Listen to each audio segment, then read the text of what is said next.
Yeah, dude, I think content is the future, right? When you look at my opinion is that in 10 years, right? Like the YouTubes of the world, you'll be able to eventually direct, film, and produce your own show, right? Oh, yeah.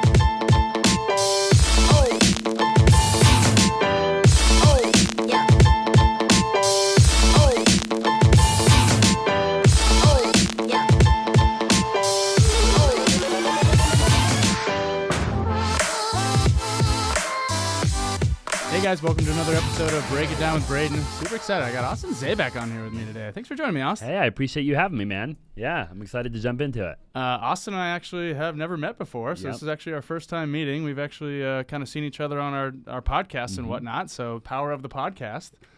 Pretty cool to kind of see what you've kind of done over years and kind of where mine's grown to and the power to collaborate now, so it's pretty neat. Yeah, you gotta love social media, man. Like, this is where I feel like now I meet everybody, you know?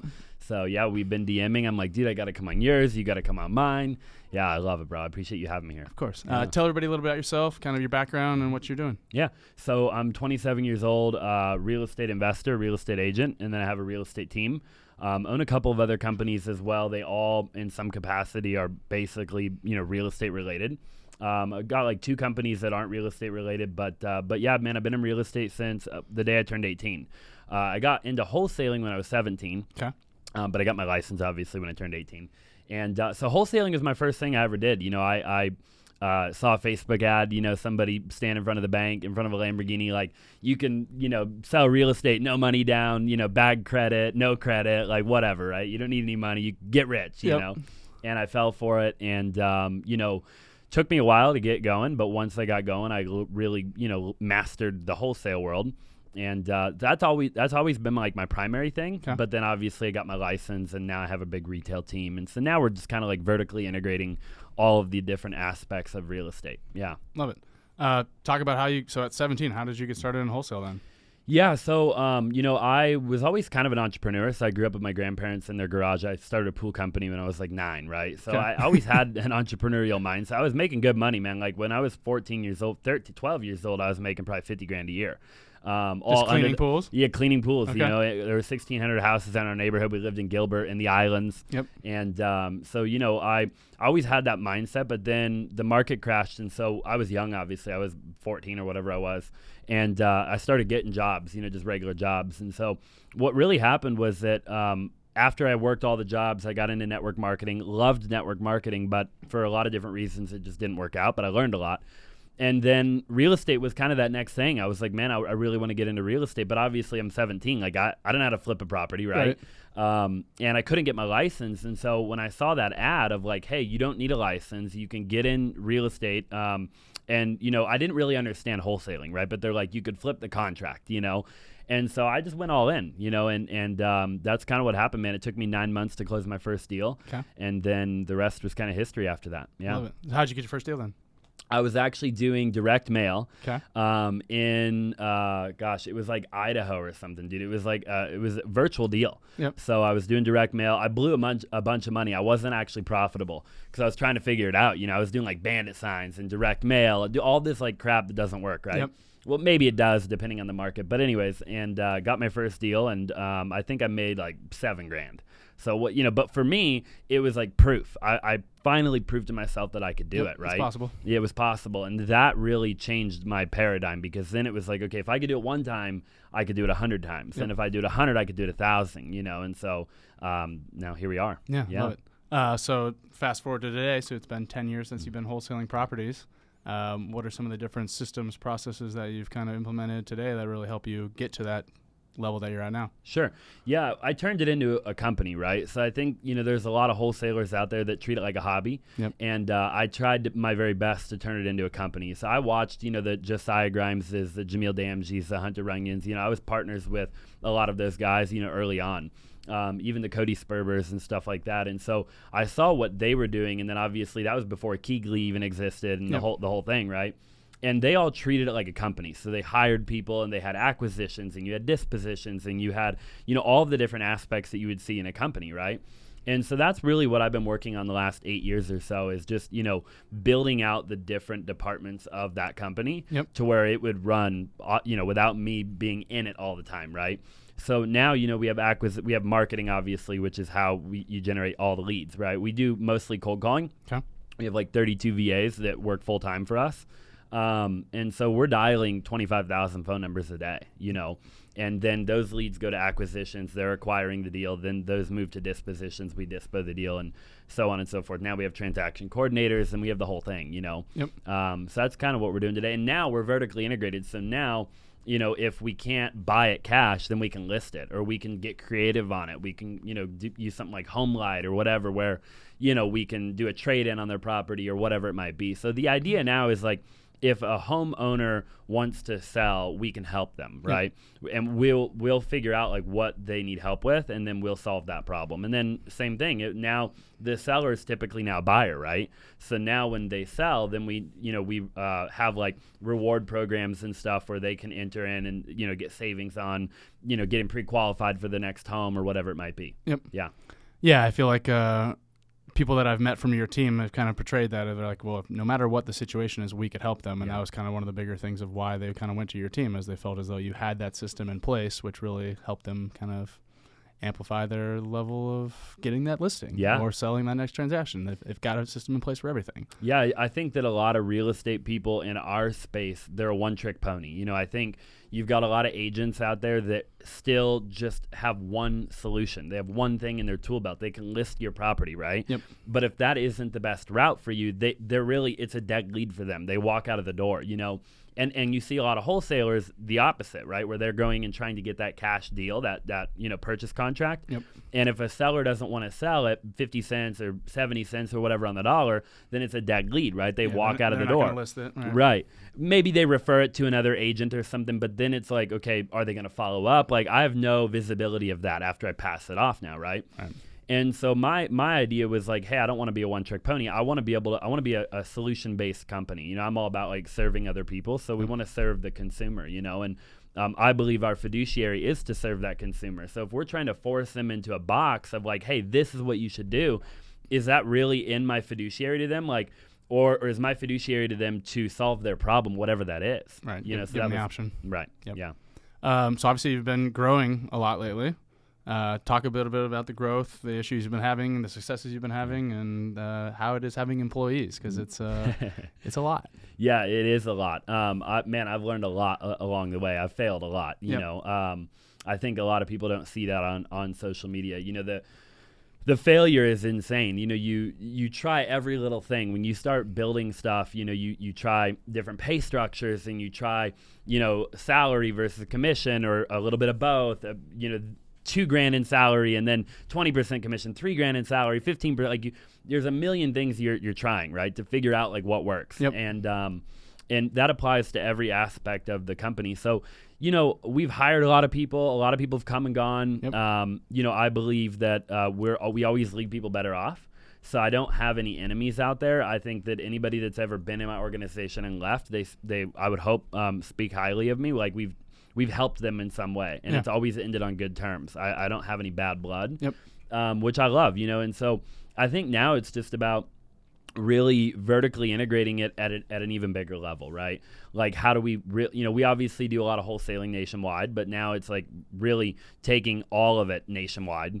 And then it's, building the flipping back up again. I want to get back into flipping. I used to do a lot more of that. And just really like doing all of the different things that you see out there, right? I'd like to start a fund eventually and start raising capital and building a big portfolio, Love that. Leveraging social media, right?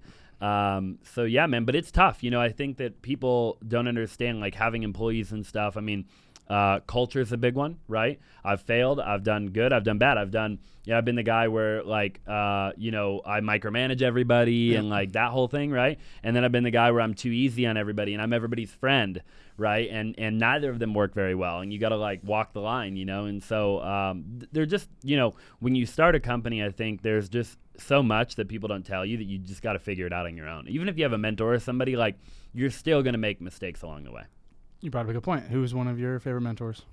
I've had a lot of mentors over the years. I've had a lot of mentors that aren't big on social media, so people don't know who they are. These are old school dudes that like I met through my church or whatever that, are worth, 8-9 figures, type of thing. That were these real estate people or just business people? Both. Okay. Yeah. I got a mentor named Chris. He's a big real estate guy. He's kind of, owns a bunch of property and, he's probably worth a couple $100 million. See the one you interviewed the other day?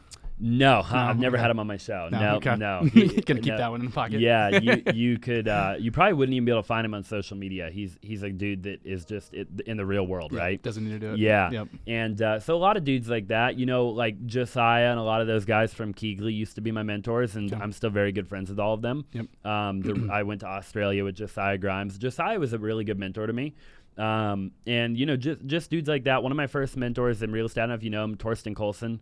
Further name. Yeah. So he used to be partners with Cody Sperber. Okay. So when I paid Cody back in the day, in like 2015, 2014, Torsten was my mentor. Got it. So Torsten was like my first mentor in real estate, and he taught me a lot. He was my mentor for several years, and to this day we stay in touch. And so yeah, he's in like the roofing industry now. Okay. Yeah, yeah. So anyways, but a lot of mentors along the way. Yep. I believe that in every area of life, you should have a different mentor. So like I'm not going to hire a relationship coach. Like my business coach might not be my relationship coach, right? Or my spiritual coach or my physical coach at the gym, because a lot of times I'm looking for people that have what I want in that particular area of life. And I've seen a lot of business people that I'm like, dude, I'd love for that guy to show me business, but his relationships are garbage. Right. Or he's not physically fit, but he's also a great businessman or whatever. Exactly. Yeah. So I'm like, I really try to make sure that I'm taking advice from people that have what I want, right? Yep. And so like I have multiple different coaches, in my spirituality and in different areas than I do like business. Okay. Yeah.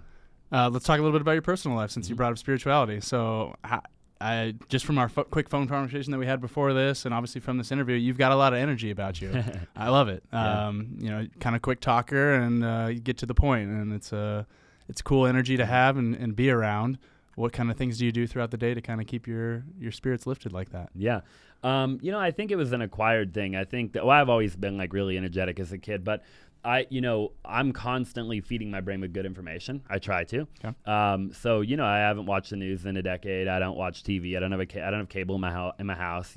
So when I consume information, I think of it like the gas we put in our car, right? My car runs better on 91 than it does on 87, and I run better on grilled chicken and rice than I do on Papa John's, right? And so the information I put in my brain is going to allow me to function better throughout the day, right? So every day I'm listening to podcasts, I'm reading books, I'm talking to the right people, I'm consuming the right information, right? And I think a lot of people are consuming the wrong information. So you don't have the Netflix? No, I have Netflix. Okay. I'm a regular human being too, all right? Like, Like me and my girlfriend, we enjoy that kind of stuff. It allows me to wind down. So I struggle winding down. Like my brain is always on from the moment I wake up to the moment I go to bed, right? Yep. And so doing like that kind of stuff there is a time and a place for it where I'm like, hey, I want to like shut off right now, right? And we'll take a couple of hours or whatever and do like that kind of thing. But there's just a balance to everything, right? So it's just about being disciplined, I think. And I'm just an entrepreneur. I'm a visionary. Like for me, it isn't the money. If I had all the money in the world right now, I'd still be here doing the podcast with you, because it's a game. It's fun. I have to do it. Like I'm an achiever, Yeah. Yeah. It seems like you're very much on the growth mindset. That's for sure. It's how can you continue to grow and be better and continue to help others around you thrive, which is awesome. Right. 100%. Yeah. Yeah. Yeah. You remind me of that too. Yeah, well, thank you. Doing the podcast, and you're better dressed than I am right now. Well, got a better watch than us. That's all right. So what else is on the horizon for the Zaback Group? So how many agents do you want to get to? Yeah, that's kind of an interesting conversation. Retail real estate, I had thought about shutting down numerous times in my career. Okay. I don't believe that it is the most profitable thing to be in, right? I think when you reach a certain point in business and when you have a certain level of influence, I see opportunity every day, right? All around me. People are hitting me up. I mean, there's always opportunity. And, to run a massive retail team at a 10% or 15% profit margin and have 150 agents is not a dream of mine, right? Like I don't go to bed at night like dreaming about that, right? It sounds to me like a massive headache, So We have 25 agents right now, and it already is a huge headache. I love it, right? I love our agents, and I love what we do in the retail world. Do I think that is how you go and you make hundreds of millions of dollars? I don't believe so, right?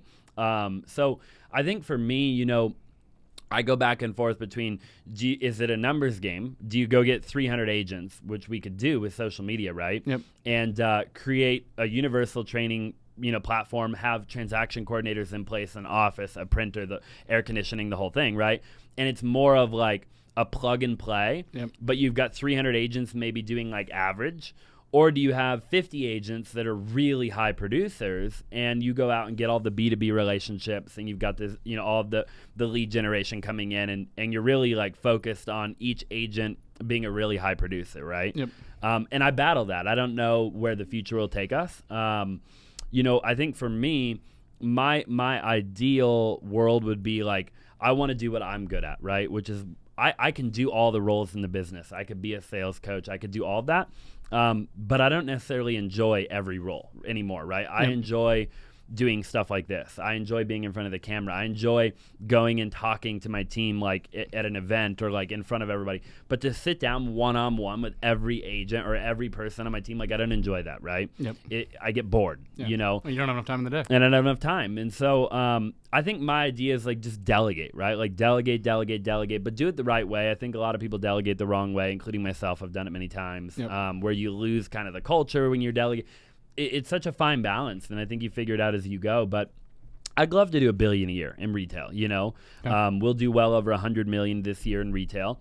I'd love to 10x that and do $1 billion. But that being said, I've got other companies that are considerably more profitable, right? So if we're looking at the money aspect of it, like scaling the retail team is not where you go make the big dollars, in my opinion. I've seen a handful of dudes like actually be really profitable, right? You look at like Jason Mitchell, you look at like George Lawton, they've got really big B2B relationships, Zillow, Quicken Loans, Rocket Mortgage, right? Whatever. And they're able to run a very highly profitable real estate company, right? But their agents are just slammed all the time, like constantly out in the field making it happen, right? But most teams in the country aren't run like that. Most teams are run totally different, right? Not a huge lead source like that. 100%. Feeding them you constantly. can't get, not every team can get that, right? I mean, at the end of the day. So who knows, man? We'll have to play it by ear. Yeah, because I kind of think EXP model has both teams, right? They've got the team where it's kind of like the set it and forget it and just kind of keep growing it by the numbers, and then they've got the team that's the lead generator and the really focusing on their production and growing them that way. And that's so right. It's an awesome model regardless of which one you choose. Yeah. It's just the platform that they've kind of put together for you guys, which is pretty impressive. Yeah, I think they did a good job with the revenue share and all of that. That was actually never my main focus getting into it, believe it or not. It's still not my main focus. I think that is something that can take on a life of its own just over time, right? It's the law of duplication. It's, the law of averages. Power of social media. Right? And so like the compound effect, and so but I do think they did a phenomenal job at that, and I do personally know guys that are making a lot of money just with revenue share. Like, I'm sure you've had people that have reached out to you that have joined EXP just because of finding you online. Yeah, all the time. Yeah, every week. I mean, I've got probably 3 people onboarding this week from social media, you know. And it's a revolving door to some degree. So, I'll typically have 3 coming in and like 1 walking out, and that's just the way it is. And that's just me being brutally honest. I think anybody that says that's not true, they're lying, right? People come, people go. And a lot of times it's a good thing, man. Like a lot of times, like I love the EXP model for this one reason, right? On the retail side, somebody could join my team. They could also join my organization, right? So it's 2 different things. You've got the Zaback group and you've got the revenue share model organization, right? Now, I can help them, teach them, coach them, train them on my team and give them all the tools and resources to succeed, right? All the things that you would typically get on a team. However, when they're ready to leave the team in the traditional brokerage model, they're gone, right? Like the team leader hates the agent hates the team leader. Everybody's pissed off, right? Bridge is burned forever because there's no more financial benefit to anybody the moment that agent walks out the door. And the team leader's like, I taught you everything. I trained my competition, blah, blah, blah, right? And the agent's like, I'm ready to spread my wings and fly, and I want to take more profit to myself. Right, screw you, Austin. I'm out of here. 100%. And that's true across the board, right? What I love about EXP is that somebody can leave my team and stay in my organization. And now I can help them grow their team, and I can help them succeed speed, and I'm still benefiting financially, which you have to do. You can be the best person in the world, but you only have so much time in the day, so you've got to be able to benefit financially. Yep. Both parties do, in order to really have a mutually beneficial relationship, right? And so that is a reason that I love EXP. So I'm not as heartbroken anymore when people leave, because I'm like, dude, that's awesome. Like, you're ready to go out and but spread your wings and fly now, right? Yep. And I'm here to help you do that. Well, it's part of the training that you're offering. And Right. so it's like if they want to go out on their own and they don't want the lead source anymore, then go out and do it. That's So right. If you could produce the leads on your own, then I commend you for doing that. Yeah, But until yeah. you're ready to do that, here's my team and here's how I can help you. Exactly. I Yep. think that's huge. Yeah. So it's a cool platform. It is. Yeah. Yeah. What are some other hobbies you got going on outside of real estate? Well, we were talking before the show about going to the lake, you Yep. know, so I took that hobby on, wake surfing. So I screwed up my knees when I was a kid, doing all kinds of crazy stuff. And so now wake surfing's low impact, Yep. I can do it. So expensive hobby, but, we're doing that. We're having a lot of fun with that. So we got a little wakeboarding boat and, really enjoying that. I got a slip, to put the boat, so I'm not like dragging it to the lake all the time. And Yep. trying to be efficient, just be able to jump in I need to get a Tesla now so I can just like be like the most efficient, But that's a big hobby of mine, obviously, hanging out with my girlfriend. I've got a dog. A lot of my time is spent like working and thinking. And, I'm young. The way I look at it is like, I think every person has an opportunity when they're young and they don't have as much responsibility to really grind, Yep. right? And to really like lay that foundation for the future, where to then, be able to pull back a little if they want to, right? And be able to go on the vacations and do the things. So I try to like enjoy the journey along the way, but I also am still laying that foundation. And I want to make sure that when I am in my 30s or whatever the case is, that I have a really strong foundation to then I can pick up whenever I want to and go wherever I want with whoever I want, What does the daily routine look like for Austin? Wake up 5 o'clock typically, 4:45, 5:30. I mean, just somewhere in that ballpark. And then, I mean, it's just like the normal stuff, man. You hear all the time, right? I try not to look at my phone first thing in the morning. I don't want to be on the offense, or I don't want to be on the defense. I want to be on the offense, and try to go to the gym every morning. I've been on a roller coaster with that for a long time, right? But I try my best to hit the gym, meditate, read a book, listen to an audio, again, consume good information first thing in the morning. I think it's really important. How you start your day, I think, is how that day is going to go, right? That first couple hours in the morning really shapes the rest of that day, right? And then I'm at the office. I'm working, meetings, social media, podcasts, the whole thing. Yeah. You guys have weekly meetings, or how's that work for you? Yeah, tons of meetings. So it's too many meetings. I'm like, I tell my team, I'm like, why do we have so many meetings? Like, so because like every company I have has to have like its own meeting, right? Okay. And like multiple sometimes, so you've got like the executive meetings, and then you've got the whole team meeting, and then so in each company I've got all the meetings. So, I try to put them all in like a couple days. So I've got like Mondays typically just all meetings. Thursday I've got a lot of meetings. And then, the rest of the time is just like putting out fires. So I'm the high level firefighter, when nobody can solve the problem, I'm trying to solve the problem, Every day there's a problem, right? Oh, yeah. It's real estate. What can go wrong will go wrong, right? Yep. And doing that. And then social media, I really am trying to pivot and go hard on social media. That's a big goal of mine. It's something that I slacked on for many years, in my opinion. And I believe that I could be way, way further along. So I'm going to try to do that. What does that look like?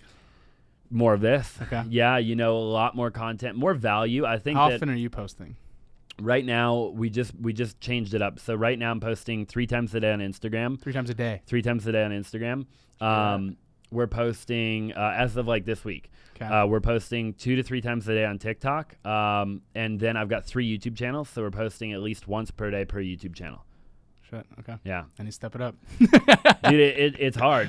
So Mo in the corner over here, she's like my girlfriend, creative director right now. And then I've got a full-time videographer, editor in-house, and then full-time editor virtual. Okay. And really we're short-staffed. Like we need more people, So, I could use probably another videographer, probably another editor. Yeah. In order to, and really film more, so like, and it's tough, man. You got to look at your schedule, and it's like, okay, because media is its own company, right? And it took me a long time to like really realize like, okay, like this is a company, and it's a company I can't delegate. Yep. because I'm the dude. Yep. Right. So I wish I like, started this years ago. right. That was one of my biggest regrets is not doing this a long time ago. It's crazy, man. Yep. And I did it a long time ago, and I was never consistent. So I wish I would have stayed consistent a long time ago, right? Because I've seen a lot of influencers pass me, which is it is what it is, right? Like you can't compare, but like I know for a fact I could be further than where I'm at, even by had I just been more consistent. Do you follow Alex Hermosi?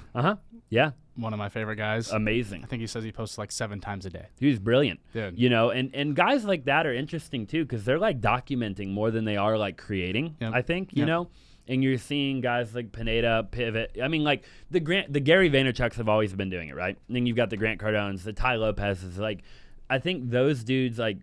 Even like the Casey Neistats, like back in the day on YouTube, they were the daily vloggers, like that come in my life and just like follow me around. Right. I think that'll become more popular again in the future because I think for the last couple of years it was all like talking head to the camera, like how to, like 3 simple steps to whatever, right? And I think that'll slowly die down. We'll see. I don't know. Are you doing any live stuff?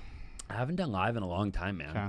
I used to do a lot of live. Are you doing live? I'm not. I was actually thinking about throwing that up on the first one today. I was like, all right, do we do it today? What platform would you go live on? Instagram. Okay. It seems like it's picking up. Do you like Q&A or? Yeah, well, just like having this be live. Yeah. So like just throw my phone up over here That would and be like cool. have this part of be live as well. And like we'll obviously record it and put out what we want. But then if anyone Save wants it to as just the pop- video? Yeah, and anyone wants to just pop on right now as we're shooting it, Yeah. they could watch it. I love the idea. Yeah. Figure might as well add it. You could even do like this literally live on YouTube. Yeah. I see a lot of dudes do that too. You got to get like a bunch of equipment to be able to do it, and it's kind of a pain. We had all the equipment at one point, Yeah. and then we got rid of all the equipment. Kind of dumbed it down and made it a little easier on ourselves. But For sure. yeah. Yeah. Sometimes, dude, like when you start getting all the equipment and stuff, it can become hard. Oh yeah. Yeah. There's a lot it's to tough. There is a lot to it. Yeah. I think YouTube Live could be good. I know a lot of big dudes that do like live, and they do really well. Yeah. Yeah. It seems like it's kind of picking up for sure. I think so, yeah. Yeah, dude, I think content is the future, right? When you look at my opinion is that in 10 years, right? Like the YouTubes of the world, you'll be able to eventually direct, film, and produce your own show, right? Yep. So, you don't got to go to like a Netflix to get the same level of show that you would see on Netflix. Yep. I think you're going to have individuals like you and me that go and create the same thing on YouTube. Yep. And have the same amount of viewers. I heard that analogy the other day, and how much money are those movies on Netflix paying those actors and everything where you and I aren't getting paid right now, and we could create content all day, every day for free. Yeah. And I had a company reach out to me a couple years ago. We were going to do like a flipping documentary, and I think that they were going to pay us like $500,000 an episode on Netflix. Yeah. And so it was like right before COVID, and then a bunch of crap hit the fan. But yeah, dude, there's a lot of money in it. I mean, it would cost a lot of money too, obviously. Like we actually started filming the show, and it's a lot, But dude, I think that's the future, right? So I think like in the past, you had to go to Hollywood and you got to create a movie. You had to be practically like chosen, and there's all the I don't know, just the politics involved, right? Yep. And I think as time goes along, there'll be less and less politics, and I think anybody can go viral. I think it'll just depend on the quality of content you're putting out and how valuable that content is or how entertaining it might be, and then you can create a massive audience in the future, Yep. So yeah, I think it's a really cool time that we live in. It's very cool. Yeah. Yeah, I'm excited for it. That's for I sure. am too. Austin, this has been great. For anybody that wants to get a hold of you, how can they reach you? Austin Zaback on any platform, on Instagram, YouTube, TikTok, wherever. Shoot me a DM. Yeah. Love it. Go follow him, guys. He's doing some awesome stuff out there. Stick around for another episode of Break It Down with Braden. Thanks again, Austin. Hey, appreciate it, Braden.